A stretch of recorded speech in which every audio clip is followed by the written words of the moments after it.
SwoleBenji here. Today we are going to be talking about the Void Gauntlet. This is the best Void Gauntlet build guide out there, and let me tell you exactly why, okay? And there's just a little bunny here running away, so let's just kill that real quick. But the thing with the Void Gauntlet is it is not built, it is not programmed or designed in this game to be a main weapon. It is designed to be an offhand weapon, something that you use to supplement your builds.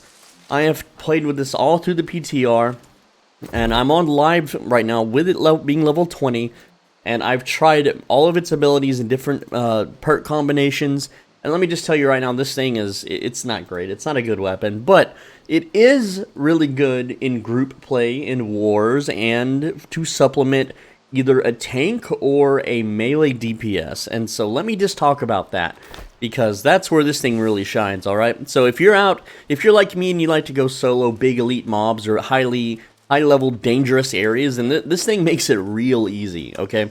So here's how you're going to use your Void Gauntlet most of the time. Now, as you level it, you definitely want to pick Void Blade so that you can smash out 20 levels. This is going to be your highest damage spell, basically, because it turns your auto attack into a cleaving melee, right? A 3-swing melee. And once you have it level 20, it's pretty much useless. But let's talk about using it as a tank. Alright, so let's say you're a tank in a dungeon, or maybe you're a tank just out soloing. Alright, the first big one is Oblivion, which looks like this for those that haven't used the Void Gauntlet yet. And if you want a good Void Gauntlet, like say you're on a dead server, no one can craft these, or you don't want to risk tons of materials, just go to your PvP vendor and buy the darn thing, okay? It's got Keen and a refreshing move, which is really good. It's got the stats, it's got an empty socket, it does enough damage. It's just a supplementary weapon, you don't even really need this. Alright, so this one right here, this spell. What this does, this is going to give you Empower, but also any attacks that you do, even when you weapon swap, it does not go away, it will still be on the ground, will cause the enemies to be weakened, which means they deal less damage to you. So this is very good as a tank. So say, I'm not using a tank here, I'm using the rapier, but all you gotta do is attack enemies while you're in the circle. You'll deal more damage as long as that circle is down, and the enemies will deal less to you. But also, as a tank, every second you gain 15 stamina. This means, as a tank, let's say you're low on stamina, you throw this down and you just hold your block button. When you're holding block, you're basically immune to damage until your shield breaks, but with this circle down, your shield will not break. It will be healing your stamina, alright? It's crazy. But it gets even better. It gets even more dumb, alright? So you have this ability here called Essence Rupture, right? So this is what it looks like. It just shoots out a little orb, little purple orb, not very far. It's a very short-ranged orb. But whenever you hit an enemy with that, it gives you like 20% life leech. So let's say you're a tank or you're a rapier player, and you're attacking like a really big beefy target. Every time you attack, that's 20% life return based on your damage. Now, if you're a rapier player and you've watched my previous videos, you know that one little quick infinite resetting combo deals 5,000 to 6,000 damage, right? So not only do you have 20% life leech from that, if you followed my other guides, you have the new buffed life leech ring. Maybe you have leech on your weapon. I don't, but if you do, that's going to be like 40+% life return just from auto-attacking, doing thousands and thousands of damage a second. So you basically will never die unless you get one-shotted. But it gets even better for tanks, because once this is attached to a target, you have 15 stamina when you hit the target, and guess what hits the target, guys? This little circle is a damage over time ability for any enemies in it. So as a tank, you throw this down, you have the tether on them as well, which lasts 10 seconds, and you just hold block, and you're getting 30 stamina a second. No enemy in the game, no raid boss, nothing will take that much stamina from you, and if your healer is spec'd properly for in-game dungeons, which is Genesis and Lazarus at the moment, there will be more and more harder dungeons, and the mutated dungeons, so this pretty much becomes a mandatory offhand for tanks, because you throw this down, you hit the tether, you swap. Because you have the tether on the enemy boss, all of your DPS are self-healing. Okay, that means your healer can focus solely on you and give you stamina back. You're just holding block because you have aggro, and blocking generates threat for some reason in this game, and you will never run out of stamina. And if you start running out of stamina, you just swap, tag them, swap back, hold your block button while doing rolls, of course. You know, you wanna be weaving rolls or dodge. Well, in your case, you'll be heavy armor, so you're doing little dodge hops to animation cancel your casts. All right.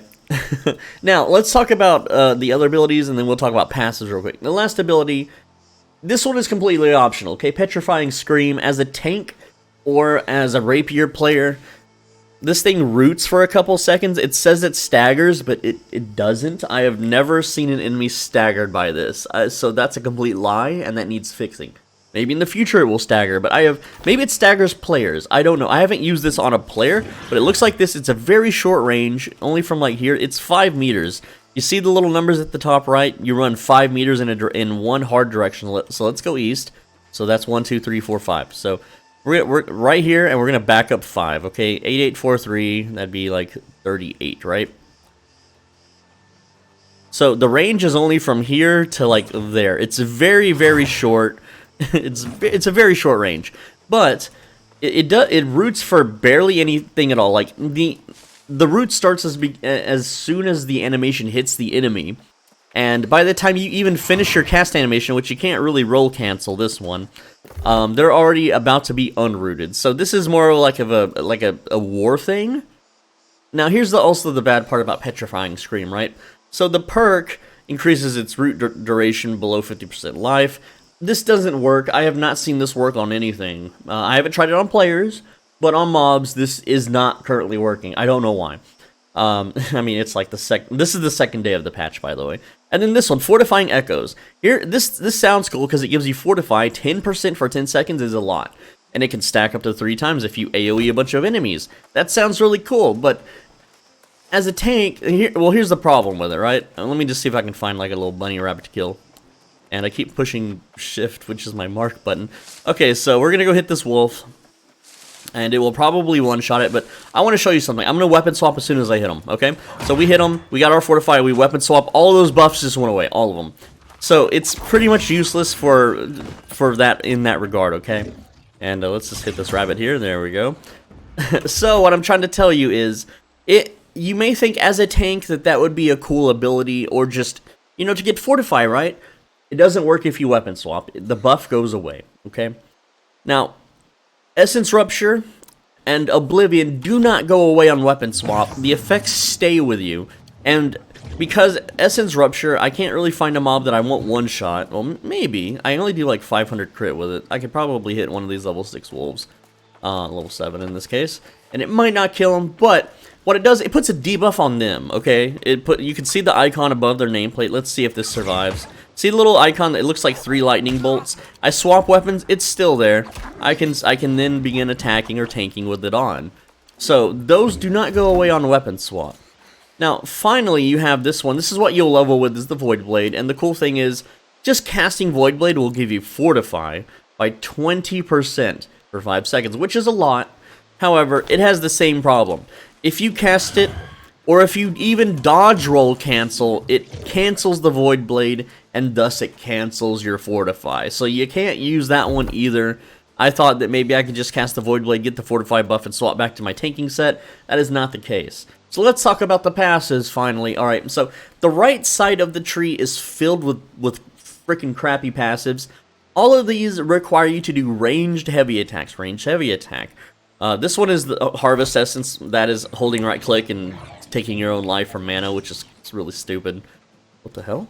What the hell? Okay, I can't move. And I can loot a hatchet? I can't, I'm frozen. I'm completely frozen. I can't move. I cannot move. Game? Is this, what the hell? Why is this hatchet popping up? What the heck is going on? I still can't move. I can't move anymore, guys. I don't know what's going.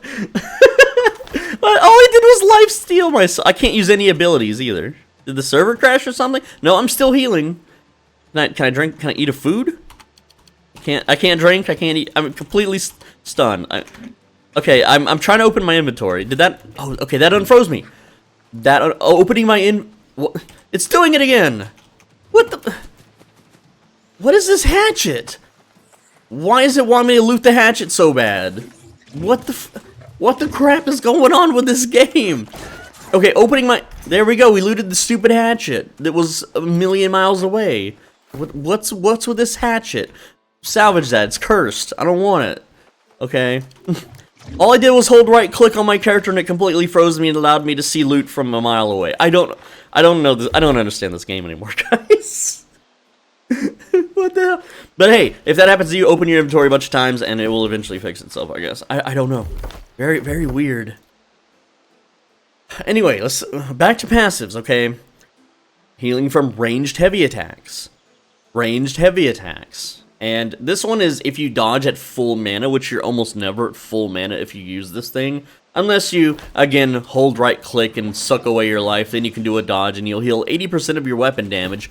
Which, by the way, your weapon damage isn't 573, it's the 136. And then that would scale with your focus, which I don't know anyone actually using focus. I'm a Dex Int build, and I have the wrong gear on apparently, because this is supposed to be 260. Oh, yeah, that's because of this, so when I put that on, that puts my Dex back in its proper place. Okay, of 261. That's part of the build guide. Anyway, guys, let's go back and talk more about this. So this one just gives you more mana on light attack, which it's ranged light attack, by the way. So you have to just pick either one of these. It's a complete filler perk. I light attack more than heavy attack. And then this one reduced mana cost, it's whatever. But the main thing you want is Essence Rupture. You put this on a high level mob, and with a Rapier, you're fully healed all the time. As a tank, you have infinite stamina as long as your Oblivion is ticking away on damage. And the cool thing too, which I'm going to talk about the passes over here real quick. This one's also pretty useless. This one just uses ranged heavy attacks to reset your cooldowns, which you're not going to be doing. This is primarily an offhand weapon. Healers will be using Orb of Decay as an extra heal while everything else is on cooldown, and that's really about it. Alright, so this one, 10% damage while below 50% mana. This usually won't activate. Crit chance while above 50% health. You should be above 50% HP, or your healer is failing you, or you're bad at blocking, okay? Cooldown reduction on crits. I'm going to talk more about that in a second. Crit chance while all your abilities are on cooldown. You just spam your abilities and weapon swap, and this still is in effect. It's really cool. Alright, so Empower when casting abilities, so this gives you more damage, which gives you more threat generation. Harvest Essence, again, that's your little right-click thing. I'm not going to show it off because I don't want to be frozen in place again. Then you have, on crit, you gain HP. So, Oblivion will continuously deal damage to the enemy. I have never seen this crit, but... Okay, I've never seen the damage crit. Now...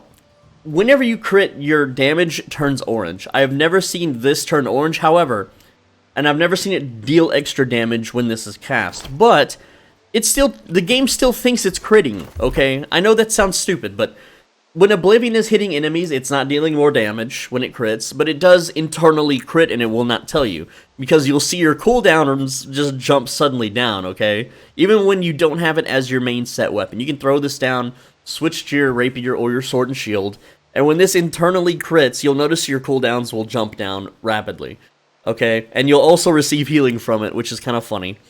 And then you have cooldown reduction on all abilities when hitting enemies with 3 or more debuffs, okay? So this is generally for something used with a Void Blade, alright? If you want, you could put this point into the dodge one, just if you want to weapon swap and heal just a tiny bit. And then you have the Void Collar, which, whenever you hit with abilities, which this is going to be hitting, if you use Petrifying Scream, that counts as a few hits against groups of mobs. Only one hit against one mob. But this puts an aura around you that deals damage, and it heals you for a little bit. It's just an extra little aura. Again, this is just a supplementary weapon. Your main thing is getting... You don't even have to max out this weapon, okay? There's no reason to really max it out. I just did it because I just like having all my weapons maxed out. And most of my trade skills, which I'm still working on, but... they nerfed that too, man. They made the game harder and more grindy. Yikes. Anyway, guys, just focus on getting Oblivion and its perks, focus on getting Essence Rupture and its perks, and then you can fill out the rest with whatever you want, generally. And the way combat goes is, well, I don't have it equipped anymore. Let's go ahead and just put that on. You drop this, you tag them, you swap to your sword and shield or your rapier, and you just start blasting, okay? That's it. that's the build guide for Void Gauntlet, okay? I hope you enjoyed. I hope you found me getting stuck in place interesting, which... How did that happen? I don't know how to replicate that bug. But it had something to do with the loot up on the hill. I don't understand. Very weird bug. Anyway, guys, I'm SwoleBenji. Thanks for watching. As always, be a bro and stay swole. I think I'm shadow banned. I don't know what's going on YouTube. Either the game is super dead and no one's watching these, and they're only watching, you know, like current event gold farm vids. You know, like do this now on the market, or you'll lose out kind of videos. I don't know. But the analytics on my channel have been getting really weird lately. It's not being featured to as many people. Who knows? Maybe I upset somebody. Anyway, guys, I make a video every day, so I'll see you in tomorrow's video unless the views drop to nothing, in which case I guess I'm gonna go back to work in fast food or something. I'll see you later.